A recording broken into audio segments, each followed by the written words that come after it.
जय हिंद सभी को। बहुत दिन के बाद मौका लग रहा है क्लास लेने का फिर से। तो आइए आज हम लोग कुछ विशेष चीज़ डिस्कशन करेंगे। आज का हमारा टॉपिक है आयु संबंधी प्रश्न वाला एज वाला सवाल, जो कि एसएससी जीडी 2021 के लिए बहुत ही महत्वपूर्ण है। और आपको पता है हम क्लास लेते हैं बिल्कुल जीरो लेवल से। अगर ऐसा स्टूडेंट जो कुछ नहीं आज तक जानता है, मैथमेटिक्स बहुत वीक है, तो क्या करें? सबसे पहले हम प्लेलिस्ट है उसमें जा करके आप हमारा ये सब देख लें। Time and work, time and distance, profit loss, simple interest, compound interest, pipe टैंकी, ठीक है। ये देखने के बाद आपको अपने मन में कॉन्फिडेंस आना शुरू हो जाएगा और लगने लगेगा कि हाँ आप भी कुछ बना सकते हैं। और ये एज वाला जो सवाल है आज, ये हम इसलिए जान करके बता रहे हैं। अभी हम इस टॉपिक को नहीं उठाते, लेकिन हम इसको इसलिए ले रहे हैं क्योंकि एसएससी जीडी में ये एक ऐसा टॉपिक है जिसमें बिना कॉन्सेप्ट जाने आप कुछ कर ही नहीं सकते। इसमें कोई ट्रिक काम ही नहीं करता है, ठीक है। और सबसे महत्वपूर्ण बात तो हम यही करवाते हैं आप लोग को कि ऑल टाइप प्रीवियस ईयर्स में जो पूछा गया था एसएससी जीडी 2018 वाले बैच के लिए, जिसका एग्ज़ाम 2019 में हुआ था, उसमें जितना टाइप का प्रश्न पूछा है आयु संबंधी से, जिस प्रकार का प्रश्न बन सकता है, अनुपात वाला या जो भी होता है, सब अभी आपको हम क्लियर कर देते हैं। 2-4 टाइप आप देख लीजिए, उसी के बीच से सवाल आएगा, ठीक है। तो चलिए, आप जानते होंगे कि टेलीग्राम ग्रुप का नाम है all India SSC GD group. नहीं जुड़े होंगे तो जुड़िएगा थोड़ा सा, क्योंकि यूट्यूब पर डेली एक्टिव रहना संभव नहीं है मेरे लिए। चलिए पहले हम लोग कुछ सीखते आइए। सबसे पहले हम आप लोग को एक बात बताना चाहते हैं कि अगर आप लोग सही में गणित सीखना चाहते हैं या एग्ज़ाम में बनाना चाहते हैं तो कुछ नहीं करना है। मात्र 20 से 25 मिनट का समय निकालते हैं हम गलती से, उसको आप सिर्फ देख लीजिए। ऐसा मत सोचिए कि इस एग्ज़ाम को समझ में नहीं आया तो आगे वीडियो नहीं देखेंगे, ऐसा मत सोचिए। आगे तक देख लीजिएगा, आपका सब कॉन्सेप्ट क्लियर हो जाएगा, ठीक है। समझने का प्रयास कीजिए, क्योंकि ये आयु संबंधी प्रश्न है, इसमें इतना घुमावदार प्रश्न रहता है। एसएससी जीडी के खास करके हम बता रहे हैं कि आयु वाला प्रश्न बहुत ही घुमावदार रहता है, जिसमें स्टूडेंट समझ ही नहीं पाता है, वो ट्रिक खोजने लगता है। और इसमें कोई ट्रिक काम ही नहीं करता है, सिर्फ कॉन्सेप्ट काम करता है। इसीलिए जुकाम सर्दी है उसके बाद भी थोड़ा सा समय निकालें आप लोग के लिए, थोड़ा सा सीखिए, समझने का प्रयास कीजिए कैसे क्या होता है। ये देखिए, ये कुल योग मतलब होता है रियल वाला उम्र, ठीक है। मेरे हिसाब से ये टोटल चीज़ जो हमको आपको बता रहे हैं, ये अपने हिसाब से निकाल कर आपको समझाने का प्रयास कर रहे हैं। और कोई स्टूडेंट अगर कुछ नहीं जानता है फिर भी ये टाइप देख लेगा तो उससे सवाल नहीं छूटेगा। बस मेरा यही उद्देश्य है। तो कुल योग बराबर होता है एवरेज इंटू एन। एवरेज का मतलब औसत होता है, और एन का मतलब होता है जितना आदमी है उतना का संख्या। अब कैसे ये लागू कहाँ पर होगा वो देखिए कि 5 बच्चों की औसत आयु 12 वर्ष है, तो इनकी कुल आयु क्या होगी? अब यहाँ पे देख लिया कि 5 बच्चों की औसत आयु 12 वर्ष है, तो कुल आयु बराबर क्या होगा? क्या बताया आपको? यहाँ औसत गुना आदमी, समझिएगा। औसत क्या है? 12 वर्ष है। आदमी कितना था या बच्चा जो भी रहे, संख्या 5 था, 5 से गुना कर दिए, इसका निकल गया 60 वर्ष। इसमें कोई दिक्कत नहीं होना चाहिए। एक छोटा सा चीज़ है जो आगे हमको कॉन्सेप्ट में काम देगा, इसको ध्यान में दें। अब चलिए, हम लोग ऐसा नहीं करेंगे कि छोटा छोटा सवाल को देखेंगे, ये करेंगे वो करेंगे, इस प्रकार से आज हम इस वीडियो में नहीं करेंगे। सब वीडियो में हम ऐसा ही किए थे, बिल्कुल जीरो लेवल से करके वहाँ तक जाते थे। इसमें भी जीरो लेवल से ही जाएंगे, लेकिन इसमें मेरा मेन उद्देश्य यही है कि जो सवाल आया है उसको ही उठा करके हम आगे बढ़ें, जिससे आपका कॉन्सेप्ट क्लियर हो, हर टाइप का सवाल आपको मिले, ठीक है। तो चलिए हम सवाल लिखते हैं, आप लोग देखिएगा। तो हम सवाल लिख चुके हैं, लेकिन सवाल पढ़ने से पहले एक बात आपको हम बताना चाहते हैं कि एज वाला कोई भी अगर सवाल आ जाए इस प्रकार का या इससे भारी, यहाँ से यहाँ तक का सवाल लिखा रहे, उससे कोई मतलब नहीं। एक चीज़ माइंड में बैठा लें अपना कि एज वाला कोई भी सवाल है उसको पढ़ पढ़ के आप सॉल्व कर सकते हैं बिना किसी कॉन्सेप्ट के। क्या समझे? ऐसा चीज़ होता है ये चीज़ कि आप खाली पढ़ते रहिए और लिखते रहिए, समीकरण बनेगा, उसको सॉल्व कर दीजिए, आंसर निकल जाएगा। और जो स्टूडेंट को हर हमेशा ट्रिक चाहिए, वो स्टूडेंट एग्जाम में प्रश्न छोड़कर आ जाता है, क्योंकि ट्रिक से बनाते बनाते परेशान हो जाता है विद्यार्थी। ऑप्शन ही नहीं मिलता है बेचारा, और मिलता है तो गलत मार के आ जाता है। समझे कि नहीं? ऑप्शन इस प्रकार से दिया रहेगा आपके एग्जाम में, गलत आंसर भी रहेगा ना, आपको लगेगा यही सही है और मार दीजिएगा, बस नेगेटिव भी हो जाएगा आपका। तो सबसे पहले एक्स वाला सिस्टम हर हमेशा याद रखें, अपने बचपन के दिन को हर हमेशा याद रखें। और एज वाला, इसमें देखिए हम दूसरा चीज़ अगर पढ़ाते तब तो बहुत अच्छा रहता है। एज वाला में इसलिए पढ़ा रहे हैं कि आप एक्स को छोड़ें नहीं, एक्स बहुत बड़ा चीज़ है। ठीक है, समझने का प्रयास कीजिए। पहले सवाल पढ़ लिए, एक व्यक्ति अपने पुत्र से 24 वर्ष बड़ा है। ठीक है, 2 वर्ष बाद उसकी आयु अपने पुत्र की आयु का 2 गुना है होगी, तो पुत्र की वर्तमान आयु क्या है। इस प्रकार का जब भी आप सवाल देखें, देखिए जितना भी सवाल आप देख रहे हैं सब पूछा हुआ सवाल है, और आयु में थोड़ा कठिन सवाल पूछा गया था 2018 में, इसलिए बताने का हम प्रयास करेंगे। सब सवाल आपको हम बता देंगे किस किस टाइप का पूछा था, अनुपात वाला भी बताएंगे, कुछ कठिन सवाल भी बताएंगे, सब समझ में आएगा। आपको अभी तक कुछ समझ में नहीं आ रहा है, लेकिन आप वीडियो में बने रहें, सब समझ में आएगा। जो पूछता है पुत्र की वर्तमान आयु पूछता है ना, उसी को एक्स मानते हैं। ठीक है, अब उतना समझाने के लिए हम इस मत लिखेंगे, इस प्रकार से समझिए। यहाँ कोई मैट्रिक इंटर में आपको लिखना नहीं है, आपको रफ पेज मिलेगा, आप आराम से लिख सकते हैं कि मान लिया, हम आपको समझाने के लिए बोल रहे हैं कि मान लिया पुत्र की आयु जो है वो एक्स है। ठीक है, अब वो सवाल पढ़िए, जो चीज़ पूछे उसको एक्स मान लीजिए। अगर यहाँ पिता का पूछता है तो पिता एक्स मान लेते हैं। समझाने के लिए लिख रहे हैं, अभी 2 मिनट में आपका सब कॉन्सेप्ट क्लियर हो जाएगा, सुनिएगा ध्यान से। अब क्या है, देखिए प्रश्न अब पढ़िए। एक व्यक्ति अपने पुत्र से 24 वर्ष बड़ा है।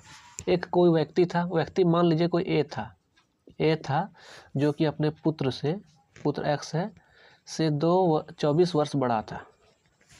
ठीक है, कोई व्यक्ति ए था जो अपने पुत्र से 24 वर्ष बड़ा था।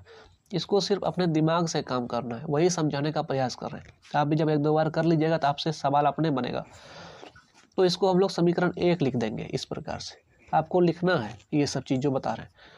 अब क्या पढ़े उसको भूल गए, छोड़ दीजिए उसको, बात खत्म है। अब उसका कहिए, 2 वर्ष बाद उसकी आयु अपने पुत्र की आयु का 2 गुना था। सुनिए, 2 वर्ष बाद ये व्यक्ति जो था, व्यक्ति का मान कितना है, x + 24, यही इसका वैल्यू है। ध्यान दीजिएगा, ये समीकरण 1 जो लिखे जाए इसका वैल्यू है, a = x + 24। तो x + 24 जो है, मतलब ए, अगर आप यहाँ पे नहीं भी लिखेगा भी तो भी ऐसे समझिए, 2 वर्ष बाद उसकी आयु, किसकी आयु, ए की, तो ए की 2 वर्ष, दोनों तरफ जुटेगा। अगर 2 वर्ष बढ़ेगा तो बाप में भी बढ़ेगा, बेटा में भी बढ़ेगा। 4 वर्ष घटेगा तो बाप में भी घटेगा और बेटा में भी घटेगा। ये याद रखिए, ऐसा नहीं कि एक तरफ घटेगा। ठीक है, सबके लिए समय बराबर है। 2 वर्ष बाद उसकी आयु अपने पुत्र की आयु का 2 गुना है।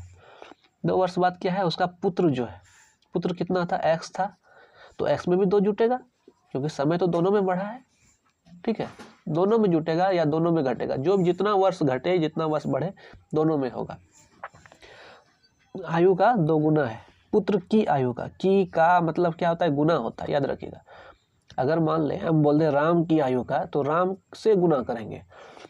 ठीक है, तो पुत्र की आयु का 2 गुना है, तो पुत्र का आयु यही है, इसको पूरे से हम 2 गुना कर देंगे। ये बन गया आपका समीकरण नंबर 2। समझिएगा ध्यान से। अब तो हमको पता है कि ए का वैल्यू क्या है। ए का वैल्यू समीकरण नंबर 1 में हम लिखे हैं, x + 24 है, इसको यहाँ पर रख दीजिए। ए का वैल्यू x + 24 + 2 बराबर 2x गुना कर दीजिए +4 हो गया। अब इसको आप सरल कर दीजिए, आप तो सरल करने जानते ही हैं। x + 26 हो गया बराबर 2x + 4। ये हम 1 सेकंड में भी सॉल्व कर सकते हैं, लेकिन आपको समझाने के लिए ऐसा कर रहे हैं। अब ये x को इधर लाए या इसको इधर लाए, किसी प्रकार से कीजिए। एज जो होता है कभी भी नेगेटिव नहीं होता है, ऐसे समझ लीजिए। आपको करके दिखा देते हैं।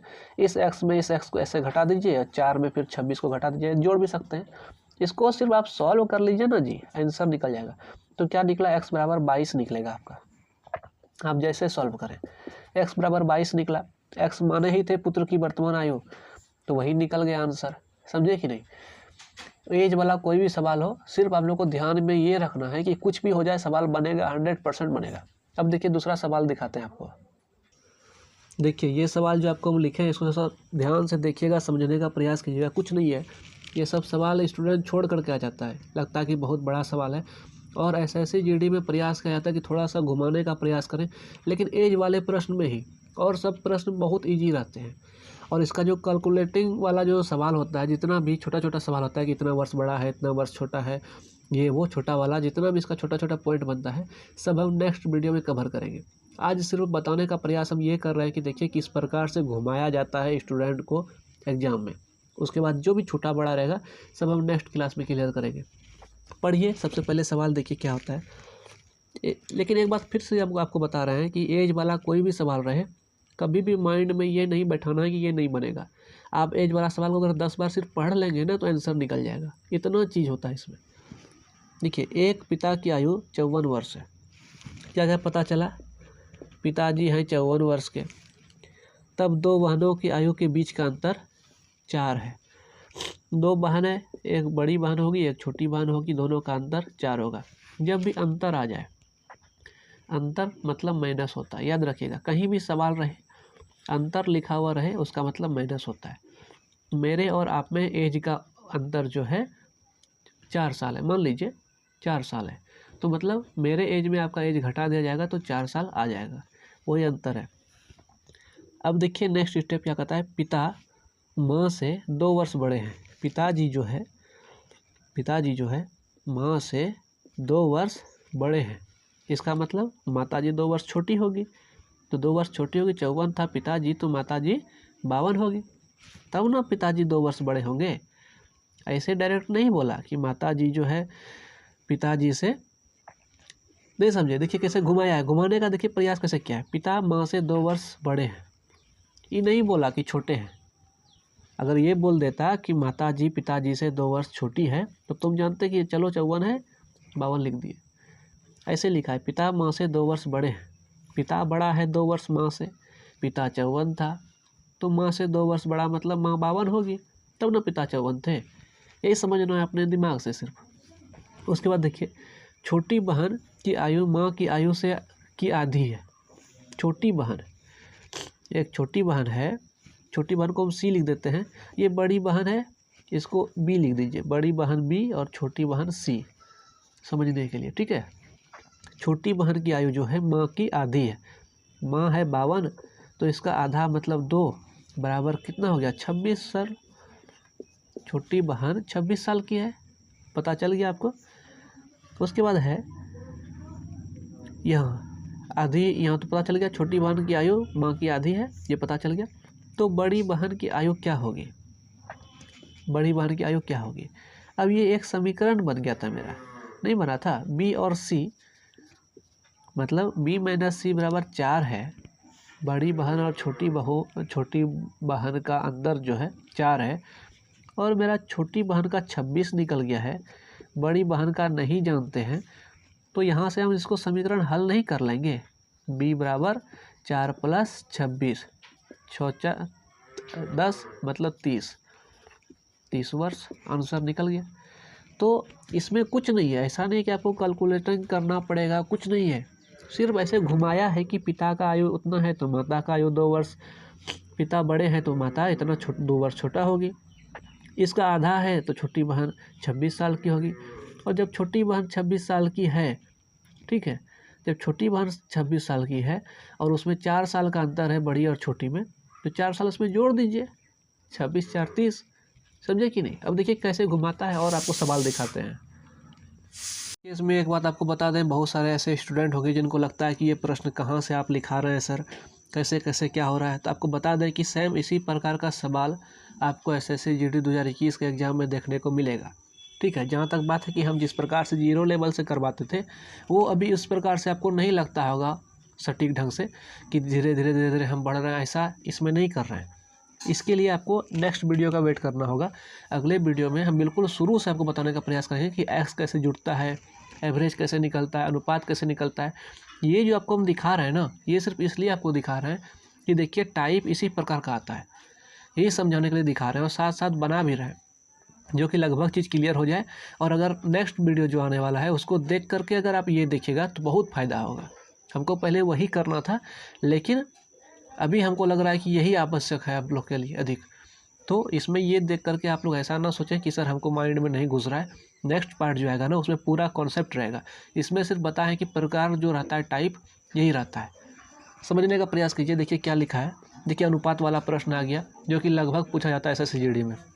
सोनम की आयु 8 वर्ष बाद उसके पिता की आयु की आधी हो जाएगी, समझ रहे हैं। 8 वर्ष पहले उनकी आयु का अनुपात 1.3 था, देखिए, जब भी हम अनुपात वाला कहीं सवाल देख लें, पूरे एज वाले सवाल में अनुपात वाला, ठीक है, देखिए हम आपको फिर से बार बार बता रहे हैं कि ये क्लास करवाने का एक ही उद्देश्य है मेरा कि आयु वाला सवाल में, एज वाला सवाल में आप सवाल पढ़ के बना सकते हैं। इसका कोई विशेष कॉन्सेप्ट नहीं है, लेकिन जो छोटा छोटा गुना करने वाला, भाग करने वाला, छोटा छोटा समीकरण पे जो बनता है उसके लिए हम नेक्स्ट वीडियो में बता देंगे। एक भी सवाल आपसे नहीं छूटेगा, ये सिर्फ टाइप बता रहे हैं। सुनिए, अगर अनुपात आ जाए तो क्या करेंगे, तो सबसे पहले उसको लिखेंगे कि सोनम का अनुपात और पिता, सोनम और पिता, यही है ना, 8 वर्ष पूर्व, 8 वर्ष पूर्व है की बाद है, 8 वर्ष पहले, ठीक है, 8 वर्ष पहले मतलब पूर्व ही हुआ। क्या था, सोनम का अनुपात 1 था, इसका 3 था, सोनम का 1, पिता का 3। जब भी अनुपात आ जाए उसमें कहीं भी आप x लगा सकते हैं, कोई प्रॉब्लम नहीं है। दोनों साइड लगा दीजिएगा तो दोनों साइड कट जाएगा। अनुपात का मतलब होता है किसी भी वैल्यू का मिनिमम मान। अब ऐसा मत सोचिए कि पिता 3 साल का था, सोनम 1 साल का था, ऐसे नहीं हो सकता। ऐसे भी हो सकता है कि पिता 30 साल के हो, सोनम 10 साल की हो, कट करके फिर आ जाएगा वही 1:3। समझे कि नहीं, इस प्रकार से होता है। अनुपात का मान मतलब सबसे मिनिमम मान, समझ गए आप। तो अब क्या करना है आपको, अब देखिए वर्तमान का क्या स्थिति आपको समझाने का प्रयास करते हैं। वर्तमान में देख लीजिए क्या है। आप लोग जरा भी ना घबराएं, ये वीडियो अगर आपको नहीं समझ में आता है, हम समझ रहे हैं कहाँ फॉल्ट है, ठीक है, हम खुद गलती किए हैं कि आपको पहले वो बताना चाहिए था, लेकिन आप टेंशन ना लें, ये बहुत इंपॉर्टेंट चीज़ है जो आपको समझाने का प्रयास करें। लेकिन नेक्स्ट वीडियो आप जरूर देखेगा, आपको टोटल चीज़ क्लियर हो जाएगा। वर्तमान में देख लीजिए क्या है, सोनम की आयु 8 वर्ष बाद उसके पिता की आयु की आधी हो जाएगी। अब देखिए A1x का मतलब तो x ही हुआ ना, 1 लिखे या ना लिखे। देखिए 8 वर्ष पहले था, ये 8 वर्ष पहले है, इसको पहले वर्तमान लाइए। तो आपको 8 वर्ष पहले से वर्तमान लाना होगा, तो क्या होगा, 8 वर्ष जोड़ना होगा उसमें, ये आ गया वर्तमान, है ना। सोनम 8 वर्ष पहले उसका आयु x था मान लीजिए, तो अभी वर्तमान में क्या होगा, 8 जोड़ देंगे तो वर्तमान आ जाएगा। और फिर इसमें बोल रहा है 8 वर्ष बाद, मतलब ये वर्तमान है, इसको और 8 वर्ष बाद करना है।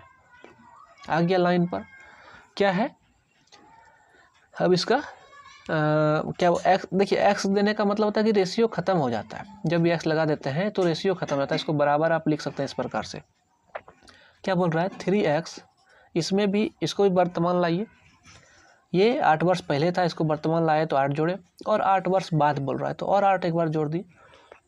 इसका जो है ये पिता का उम्र है, ये सोनम का उम्र है, बोल रहा है कि इसका आधा था, किसका, पिता का, तो इसको आधा कर दीजिए। बिल्कुल एकदम इसी प्रकार से सवाल बनेगा, ध्यान दीजिएगा। ये हो गया आपका पूरा तैयार। ये 8 वर्ष बाद, देखिए आप इसका अगर नहीं समझे, ये है 8 वर्ष पहले का, ठीक है, लेकिन वर्तमान लाने के लिए 8 वर्ष जोड़ना पड़ा। और यहाँ बोल रहा है कि 8 वर्ष बाद, तो 8 वर्ष बाद के लिए फिर 8 हमको जोड़ना पड़ा। यही चीज़ दोनों में करेंगे, जब भी जुटेगा दोनों में जुटेगा, ठीक है। अब इसको सरल कर दीजिए आप, x + 16 बराबर हो गया आपका 3x + 16 और इंटू 1/2। अब चाहे आप जैसे कर लें, गुना कर लें, इस 2 को इधर से गुना कर दें, कोना कोनी ऐसे गुना होता है। मान लीजिए ये 1/2 का मतलब यही नहीं हुआ जी, इसके नीचे 2, ये हुआ कि नहीं, 1/2 लिखिए या इसके नीचे 2 लिखिए, वही हुआ।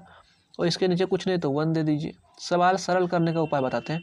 जब भी इस प्रकार का समीकरण बने, आप उसको ऐसे ऐसे गुना कर सकते हैं, ऊपर नीचे, कोना कोनी। 2 से गुना कीजिए 2x + 32, 1 से गुना कीजिए तो वही रह जाएगा सेम चीज़, 3x + 16 हो गया ना। अब देखिए 32 है में 16 घटा दीजिए, बराबर 3x में 2x घटा दीजिए। 32 में 16 घटा तो 16 निकला, और इधर x, मतलब हो गया x का वैल्यू 16 निकल गया। आप पता चल गया आपको कि x का वैल्यू मेरा 16 है। अब क्या बोलता है, अब वो समझाने का प्रयास कीजिए आप। अब हमको देखना कि ये x क्या था, ये x था सोनम का उम्र, उसका पिता का उम्र कैसे होगा। ये सोनम का उम्र था x, तो उसका पिता का उम्र 3x, 3x बराबर 3 × 16 बराबर 48। लेकिन ये दिया गया है कब का, ये दिया गया है 8 वर्ष पहले का अनुपात है। देख लीजिए 8 वर्ष पहले का अनुपात है, और पूछ क्या रहा है, 8 वर्ष वर्तमान पूछ रहा है। तो ये पहले का है, वर्तमान पूछ रहा है तो मतलब 8 वर्ष जोड़ देंगे। में 8 जोड़ दीजिए, आपका हो गया 56 वर्ष। ठीक है, इसी प्रकार से थोड़ा सा माइंड घुमाने के लिए ये सब सवाल दिया जाता है। और 1-2 सवाल से आपको क्लियर कर देते हैं, उसके बाद नेक्स्ट वीडियो जो आएगा वो बहुत इंपॉर्टेंट है। सोच लिए कि इस वीडियो में कुछ नहीं है, इस वीडियो में सिर्फ टाइप है, लेकिन इसके नेक्स्ट वीडियो में आपका टोटल कॉन्सेप्ट क्लियर हम करा देंगे।